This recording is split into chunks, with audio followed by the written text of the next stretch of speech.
So ಇವತ್ತು ನಾವು carbon ಬಗ್ಗೆ ಇನ್ನಷ್ಟು ಮಾಹಿತಿಯನ್ನು ನೋಡೋಣ. ಸೊ ಈಗ ಆಲ್ರೆಡಿ ನಾವು ನೋಡಿದ್ವಿ ಕಾರ್ಬನ್ ಯಾವ ವಸ್ತುಗಳಲ್ಲಿ ಇರುತ್ತದೆ, ಹೇಗಿರುತ್ತದೆ, ಹೆಂಗೆ ಐಡೆಂಟಿಫೈ ಮಾಡಬೇಕು ಅಥವಾ ಟೆಸ್ಟ್ ಮೂಲಕ ಹೆಂಗೆ ತಿಳ್ಕೊಬೇಕು ಎದ್ರೊಳಗೆ ಕಾರ್ಬನ್ ಐತಿ ಇಲ್ಲ ಅಂಥೇಳಿ.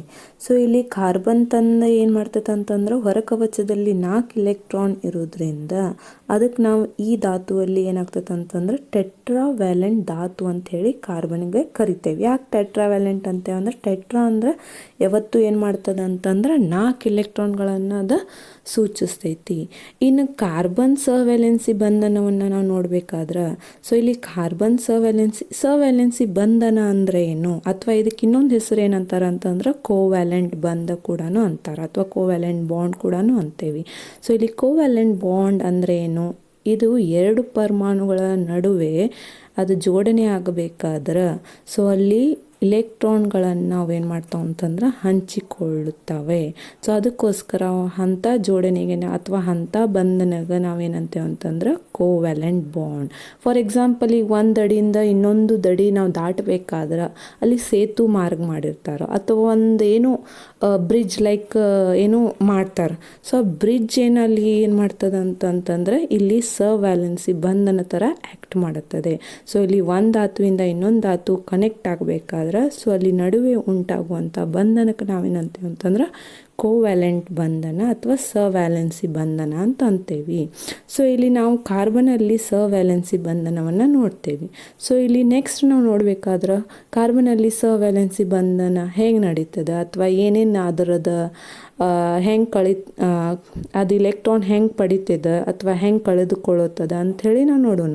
ಸೊ ಇಲ್ಲಿ ಇಲೆಕ್ಟ್ರಾನ್ ತನ್ನ 4 ಇಲೆಕ್ಟ್ರಾನನ್ನು ಕಾರ್ಬನ್ ತನ್ನ 4 ಇಲೆಕ್ಟ್ರಾನನ್ನು ಕಳೆದುಕೊಂಡರೆ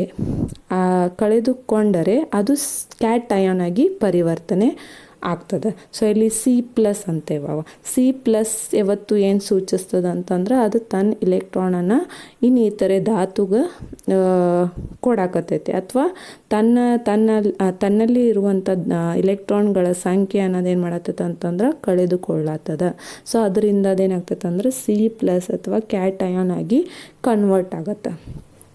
ಇನ್ನು ನೆಕ್ಸ್ಟ್ ಇದು ಕಾರ್ಬನ್ ಸ್ಥಿರವಾಗಿ ಉಳಬೇಕಾದ್ರೆ ಅದೇನು ಮಾಡ್ತೈತೆ ಅಂತಂದ್ರೆ ಈ ಥರ ಧಾತು ಜೊತೆ ತನ್ನ ಇಲೆಕ್ಟ್ರಾನನ್ನು ಕಳ್ಕೋದಿಲ್ಲ, ಅದ್ರ ಬದಲಾಗಿ ಅದೇನು ಮಾಡ್ತೈತೆ ಅಂತಂದ್ರೆ ಸ್ಟೇಬಲ್ ಆಗಿ ಉಳ್ಕೋಕೆ ಈ ಥರ ಧಾತುವಿನ ಇಲೆಕ್ಟ್ರಾನ್ ಜೊತೆ ಏನು ಮಾಡ್ತದೆ ಅಂತಂದ್ರೆ ಶೇರ್ ಮಾಡ್ಕೋತೈತಿ ಅಥವಾ ಸವ್ಯಾಲೆನ್ಸಿ ಬಂಧನವನ್ನು ಉಂಟು ಮಾಡ್ಕೋತೈತಿ ಅಥವಾ ಹಂಚಿಕೊಳ್ಳುತ್ತದೆ.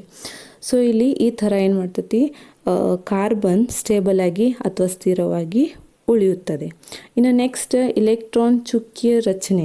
ಯಾವ ಥರ ಚುಕ್ಕಿಯ ರಚನೆ ಯಾಕಂತೇವೆ ಅಂತಂದರೆ ಇದನ್ನು ಡಾಟ್ ಮೂಲಕ ಅಥವಾ ಎಕ್ಸ್ ಫಾರ್ಮ್ ಮೂಲಕ ಈ ರಚನೆಯನ್ನು ನಾವು ತೋರಿಸ್ತೇವೆ. ಯಾವ ಥರ ಇಲೆಕ್ಟ್ರಾನ್ಸನ್ನು ಡಾಟ್ ಮೂಲಕ ಅಥವಾ ಎಕ್ಸ್ ಮೂಲಕ ನಾವು ತೋರಿಸ್ತೇವೆ. ಸೊ ಇಲ್ಲಿ ಹೈಡ್ರೋಜನ್ ನೀವು ಚಿತ್ರದಲ್ಲಿ ನೋಡ್ಬೋದು 4.1 ಹೈಡ್ರೋಜನ್ ಅಣುವಲ್ಲಿ.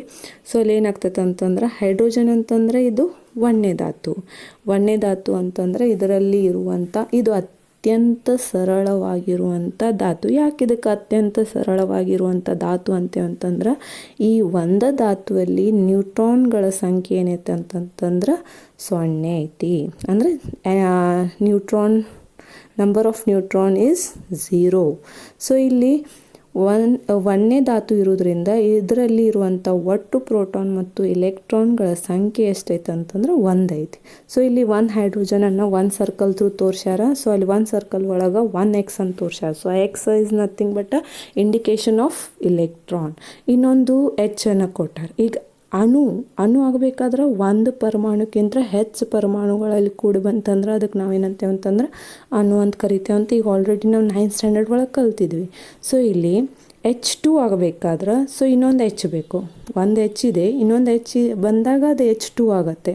ಸೊ ಅಲ್ಲಿ ಆ H ಒಳಗೆ 1 ಇಲೆಕ್ಟ್ರಾನ್ ಇದ್ದಿದ್ದ ಇನ್ನೊಂದು ಧಾತು Hಲ್ಲಿರುವಂಥ 1 ಇಲೆಕ್ಟ್ರಾನ್ ಜೊತೆ ಶೇರ್ ಮಾಡಿ ಅದೇನು ಮಾಡ್ತದೆ ಅಂತಂದ್ರೆ H2 ಅಣು ಆಗ್ತದೆ.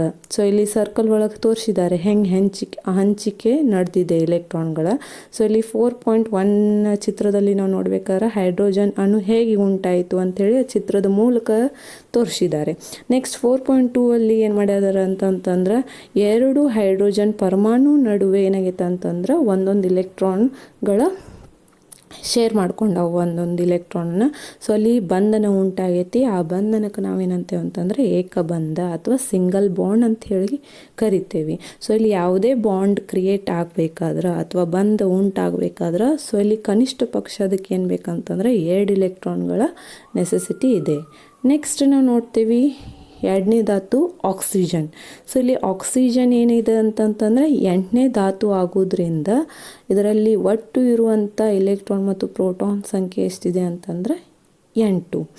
ಸೊ ಇಲ್ಲಿ ಒಂದು ಆಕ್ಸಿಜನ್, ಈ ಆಕ್ಸಿಜನ್ ಅಣು ಆಗಬೇಕಾದ್ರೆ, ಆಕ್ಸಿಜನ್ ಅಣು ಅಂತಂದಾಗ O2 ಆಗಬೇಕಾದ್ರೆ ಅದಕ್ಕೆ ಇನ್ನೊಂದು ಆಕ್ಸಿಜನ್ ಬೇಕು. ಸೊ ಇಲ್ಲೇನಾಗತ್ತೆ ಅಂತಂದರೆ ಚಿತ್ರದೊಳಗೆ ನೀವು ನೋಡ್ತಿರ್ಬೋದು 4.3. ಸೊ ಅಲ್ಲಿ ಏನು ಮಾಡತ್ತದ ಅಂತಂದ್ರೆ ಆಕ್ಸಿಜನ್ ತನ್ನ 2 ಇಲೆಕ್ಟ್ರಾನನ್ನು ಇನ್ನಿತರೆ ಆಕ್ಸಿಜನ್ ಇರುವಂಥದ್ದು 2 ಇಲೆಕ್ಟ್ರಾನ್ ಜೊತೆ ಏನು ಮಾಡತ್ತೈತೆ ಅಂತಂದ್ರೆ ಶೇರ್ ಮಾಡಿ ದ್ವಿಬಂಧನವನ್ನು ಅದು ಉಂಟು ಮಾಡತೈತಿ. ಸೊ ಅಲ್ಲಿ O ನಡು ಏನು ಮಾಡ್ಯಾರ ಅಂತಂದ್ರೆ ತಳಗೆ ನೀವು ನೋಡ್ಬೋದು ಈಕ್ವಲ್ ಟು ಸೈನ್ ತೋರಿಸಿದ್ದಾರೆ. ಅದು ಈಕ್ವಲ್ ಟು ಅಲ್ಲ, ಡಬಲ್ ಬಾಂಡ್ ಅಂತ ಹೇಳ್ತೇವೆ ನಾವು. ಸೊ ಡಬಲ್ ಬಾಂಡ್ ಇನ್ನೊಂದು ಆಕ್ಸಿಜನ್ ಜೊತೆ ಏನಾಗತ್ತೈತೆ ಅಂದ್ರೆ ಶೇರ್ ಮಾಡತ್ತೈತಿ ಇಲೆಕ್ಟ್ರಾನ್. ನೀವು ಚಿತ್ರದ ಮೂಲಕ ನೋಡ್ಬೋದು ಅಥವಾ ಬಾಂಡ್ ಫಾರ್ಮೇಷನ್ ಮೂಲಕ ನೋಡ್ಬೋದು. ಸೊ